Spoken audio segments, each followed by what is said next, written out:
ఓం నమో వెంకటేశాయ. తిరుమలలోని నిత్య అన్నదాన సత్రం గురించి మీ అందరికీ తెలిసే ఉంటుంది. ఎందుకంటే స్వామి దర్శనం అయిందే ప్రతి భక్తుడు స్వామి ప్రసాదంగా భావించే అన్న ప్రసాదాన్ని స్వీకరించే ఉంటారు. అన్నదానం తీసుకున్న తర్వాతే స్వామి దర్శనం యాత్ర పరిపూర్ణంగా అయిందని భావిస్తాం. అంత ప్రాచుర్యం పొందింది ఈ అన్న ప్రసాదం. ఈ అన్నదాన వితరణ ప్రక్రియ ప్రారంభించి 3 దశాబ్దాలు దాటుతుంది. ఇప్పుడు మనం చూసే అన్న వితరణ సత్రాలు నిరంతరం భక్తుల ఆకలి తీర్చడంలో నిమగ్నమై ఉంటాయి. భగవద్గీతలో శ్రీకృష్ణుడు అర్జునుడికి ఒక శ్లోకం చెప్పాడు ఈ అన్నదానం గురించి. అదేంటంటే, అహం వైశ్వానరో భూత్వా ప్రాణిమం దేహం అశ్రిత ప్రాణాపాన సమాయుక్త పచ్చమన్యం చతుర్విధం.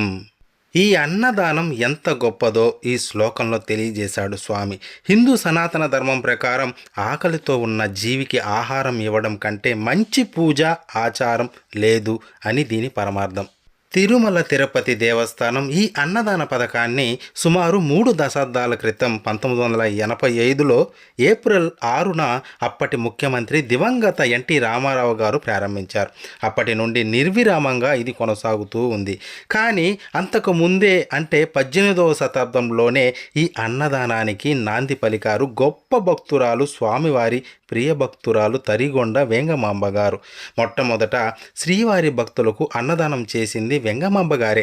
ఎంతో దూరం నుంచి స్వామి దర్శనం కోసం వచ్చే భక్తులు ఆకలితో కొండ దిగకూడదు అని వారికి కడుపు నిండా భోజనం పెట్టి పంపేవారు ఆమె. అమ్మవారు ఒక చిన్న పూరి గుడిసెలో ఉండేవారు.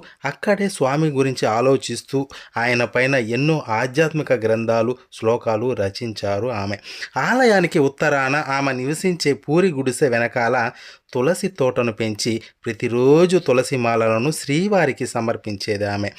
అలా స్వామివారికి మాలను సమర్పించడం చాలామంది పండితులకు నచ్చేది కాదు. ఒకసారి ఆమె తులసి మాలలు సమర్పించలేదు స్వామికి. ఎదురు చూసి స్వామి విషయాన్ని గ్రహిస్తారు. ఎవరో అర్చకులు ఆమెను తిట్టారని, అందుకే ఆమె ఆలయానికి రావడం లేదని తెలుసుకొని ఆ అర్చకులకు గుణపాఠం చెప్పాలనుకుంటారు స్వామి. సరిగ్గా బ్రహ్మోత్సవాల సమయంలో శ్రీవారు మాడ వీధుల్లో ఊరేగుతూ వచ్చి వేంగమాంబ గారి ఇంటి ముందు ఆగిపోతారు. ఏం జరుగుతుందో ఎవరికీ తెలియట్లేదు. ఎంత లాగినా కూడా రథం అస్సలు కదడం లేదు. సూర్యాస్తమయం లోపల రథం ఆలయాన్ని చేరుకోవాలి. సమయం గడిచిపోతుంది. అధికారులకు చెమటలు పట్టేస్తున్నాయి. ఏదో జరిగింది, అందుకే స్వామి కదలడం లేదని గ్రహించి ఏం జరిగిందో తెలుసుకునే ప్రయత్నం చేస్తారు. అప్పుడే అర్చకులు వేంగమాంబ గారిని అవమానించిన విషయం బయటపడుతుంది. ఇక విషయం అర్థమైపోతుంది అందరికీ. ఇక పొరపాటు సరిదిద్దుకునే క్రమంలో అందరూ వెళ్ళి వేంగమాంబ పాదాల మీద పడి క్షమించమని అడుగుతారు. అప్పుడు ఆ తల్లి, నా వల్ల స్వామివారి రథం కదలకుండా పోయిందా, అయ్యో స్వామి అంటూ మంగళహారతిని తీసుకొని స్వామివారికి హారతి ఇస్తుంది. వెంటనే స్వామివారి రథం ఎంతో తేలికపడి రివ్వున ముందుకు సాగిపోతుందన్నమాట. ఆ విధంగా స్వామివారు అర్చకుల గర్వభంగం చేయడమే కాకుండా తన భక్తురాల ఖ్యాతిని లోకానికి తెలియజేస్తారు. అందుకే ఆమె ఇచ్చిన హారతినే ప్రతిరోజు ఏకాంత సేవ ముందు ఇస్తారు. దీనినే వెంగమాంబ హారతి, ముత్యాల హారతి అని కూడా అంటారు. అలా అప్పటి నుండి ఆ తల్లి అక్కడే ఉండేవారు. స్వామివారిని కీర్తిస్తూ వచ్చిన భక్తుల ఆకలి తీరుస్తూ ఉండేవారు. కానీ అన్నదానం అంటే మామూలు విషయం కాదు కదా, ధనం కావాలి. దానికి గాను ఆమె భక్తుల వద్ద స్వామి చరిత్ర, మహత్యం పాటలు పాడి వారు ఇచ్చిన విరాళంతో ఆ ధనంతో అన్నదానం చేసేవారు ఆమె. ఇప్పుడు మనం అన్నదాన సత్రం ఉన్న స్థలంలోనే 200 సంవత్సరాల క్రితం వెంగమాంబ గారు పూరి గుడిసెలో ఉండేవారు, అన్నదానం చేసేవారు. అందుకే టీటీడీ వారు ఆమె గుర్తుగా ఆమె నివసించిన ప్రదేశంలోనే ఈ సత్రాలు నిర్మించింది. తరిగొండ వెంగమాంబ అన్నప్రసాదశాల అని పేరు పెట్టింది. అక్కడ 3D పెయింటింగ్ ప్రక్కనే తరిగొండ వెంగమాంబ గారి విగ్రహాన్ని మనం చూడవచ్చు. ప్రతిరోజు 50 నుంచి 60 వేల మందికి ఇక్కడ అన్నదాన వితరణ జరుగుతుంది. ఇంకా ప్రముఖ దినాలు అంటే బ్రహ్మోత్సవాల సమయంలో అయితే 1,00,000 మందికి పైగా అన్నదాన వితరణ జరుగుతుంది ఇక్కడ.